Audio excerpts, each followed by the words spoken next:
বুঝলাম না বাঙালির নির্বাচকরা আরো একটু সতর্ক হওয়া তার সব কি কইছে বুঝতে পারছেন? না বুঝলে আবার বুঝাই দিই।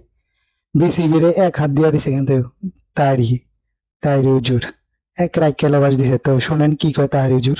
সতর্ক হওয়া উচিত। সে একটা ছেলে আইপিএলে ভালো করছে, এটা তো বাংলাদেশের সুনাম হইতাছে, সারা বিশ্বের সেলিব্রিটির এখানে তাইরি আসছে, হুজুর ঠিকই বুঝলো, আঙ্গ বিসিবির যারা কর্মকর্তা তারা বুঝলো না। শুনেন তাইরি আরেকটা কি এখানে কয়। আসছে।